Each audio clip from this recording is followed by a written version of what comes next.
Welcome to my channel. Hi hello, ಎಲ್ಲರೂ ಹೇಗಿದ್ದೀರಾ? ಬನ್ನಿ, ಇವತ್ತು ನಾವು ಹಳ್ಳಿ ಶೈಲಿಯ ಮಟನ್ ಸಾಂಬಾರು ಮಾಡೋದು ಹೇಗೆ ಅಂತ ನೋಡೋಣ.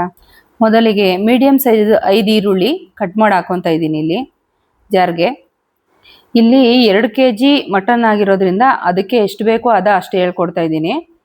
3 ಬೆಳ್ಳುಳ್ಳಿ ಮೀಡಿಯಮ್ ಸೈಜ್ದು, ಸ್ವಲ್ಪ ಶುಂಠಿ ಮತ್ತು ಕೊತ್ತಂಬರಿ ಪುದೀನ ಸೊಪ್ಪು ಸ್ವಲ್ಪನೇ ಹಾಕೋಬೇಕು, ಜಾಸ್ತಿ ಹಾಕೋಬಾರ್ದು.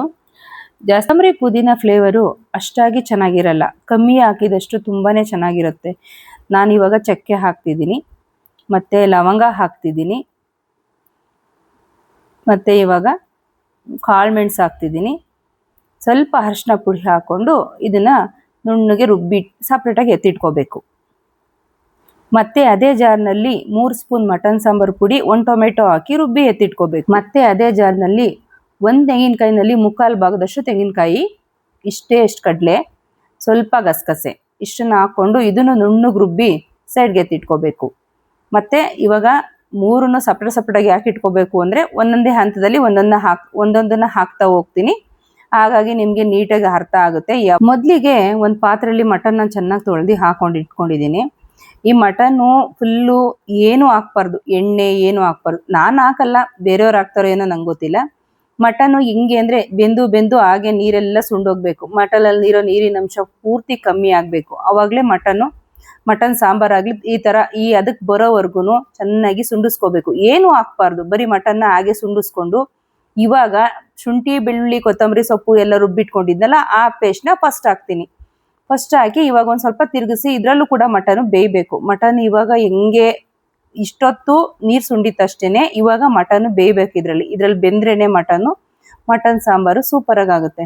ಸೊ ಇವಾಗ ನಾನು ಇದನ್ನು ತಿರುಗಿಸಿ ಇದಕ್ಕೆ ಒಂದು ಸ್ವಲ್ಪ ಬೇಯೋಕ್ಕೆ ಒಂದು ಸ್ವಲ್ಪ ಲೈಟಾಗಿ ಉಪ್ಪು ಹಾಕ್ತೀನಿ. ಇದಕ್ಕೆ ಉಪ್ಪು ಹಾಕಿ ಸ್ವಲ್ಪನೇ ಉಪ್ಪು ಹಾಕ್ತೀನಿ, ಜಾಸ್ತಿ ಹಾಕಲ್ಲ. ಯಾಕೆಂದರೆ ಜಾಸ್ತಿ ಹಾಕಿದ್ರೆ ಫಸ್ಟೇ ಮಟನ್ ಜಾಸ್ತಿ ಉಪ್ಪು ಹಿಡ್ಕೊಬಿಡುತ್ತೆ, ಹಾಗಾಗಿ ಸ್ವಲ್ಪ ಉಪ್ಪು ಹಾಕ್ತೀನಿ.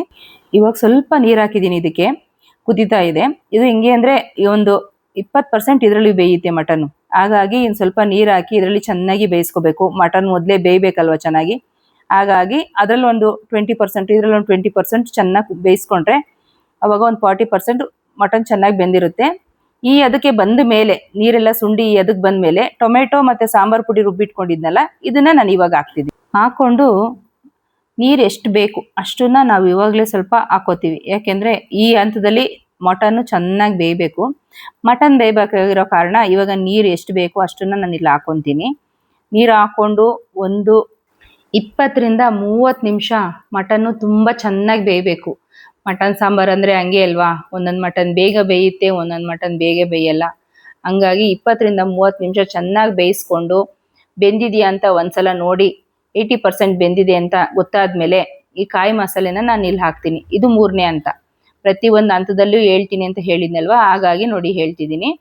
ಈಗ ಎಷ್ಟು ನೀರು ಬೇಕು ಅಷ್ಟು ನಾವು ಈಗ ಹಾಕೋಬೋದು.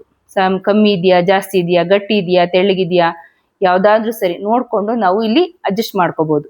ಅಡ್ಜಸ್ಟ್ ಮಾಡಿ ಫೈನಲಿ ಇವಾಗ ಉಪ್ಪು ಕಮ್ಮಿ ಇರುತ್ತಲ್ವ, ಉಪ್ಪು ಕೂಡ ಹಾಕಿ ಇಲ್ಲಿ ಕುದಿಯೋದಕ್ಕೆ ಬಿಡ್ತಾ ಇದ್ದೀನಿ. ಇದು ಎಷ್ಟೊತ್ತು ಕುದಿಬೇಕು ಅಂದರೆ ಕಮ್ಮಿ ಅಂದರೂ 15 ರಿಂದ 20 ನಿಮಿಷ ಕುದಿಬೇಕು. 20 ನಿಮಿಷ ಕುದಿದ್ರೆ ತುಂಬ ಚೆನ್ನಾಗಿ ಮಟನ್ ಸಾಂಬಾರು ರೆಡಿ ಆಗುತ್ತೆ. ಆದರೆ ಕೆಲವೊಬ್ಬರು ಪಾತ್ರೆಯಲ್ಲಿ ಮಾಡ್ತಾರೆ, ಕೆಲವೊಬ್ಬರು ಕುಕ್ಕರಲ್ಲಿ ಮಾಡ್ತಾರೆ. ಜಾಸ್ತಿ ಮಾಡುವಾಗ ಪಾತ್ರೆಯಲ್ಲೇ ಮಾಡಬೇಕು, ಕುಕ್ಕರಲ್ಲಿ ಸಾಕಾಗಲ್ಲ. ಸೊ 2 kg ಮಟನ್ ಎಲ್ಲ ಕುಕ್ಕರಲ್ಲಿ ಮಾಡೋಕ್ಕಾಗಲ್ಲ, ಹಾಗಾಗಿ 2 kg ಮಟನ್ ಪಾತ್ರೆಯಲ್ಲೇ ಮಾಡಬೇಕು. ಯಾಕೆಂದರೆ ತುಂಬ ಚೆನ್ನಾಗಾಗುತ್ತೆ. ಓಪನಲ್ಲಿ ಮಾಡೋದ್ರಿಂದ ಕುಕ್ಕರಲ್ಲಿ ಸ್ಮೆಲ್ಲೆಲ್ಲ ಘಮ ಅನ್ನೋದೆಲ್ಲ ಹೋಗ್ಬಿಡುತ್ತೆ. ಇದರಲ್ಲಿ ಮಾತ್ರ ತುಂಬ ಅಂದರೆ ತುಂಬಾ ಚೆನ್ನಾಗಿ ಬರುತ್ತೆ. ನಾವು ಕೂಡ ಟೇಸ್ಟ್ ಮಾಡಿದ್ದೀವಿ, ನೀವು ಒಂದ್ಸಲ ಮಾಡಿ ಟೇಸ್ಟ್ ಮಾಡಿ. ಈ ರೆಸಿಪಿ ನಿಮ್ಗೆ ಇಷ್ಟ ಆದರೆ ನಮ್ಮ ಚಾನಲ್ನ ಲೈಕ್ ಮಾಡಿ, ಶೇರ್ ಮಾಡಿ, ಸಬ್ಸ್ಕ್ರೈಬ್ ಮಾಡಿ. Thank you for watching.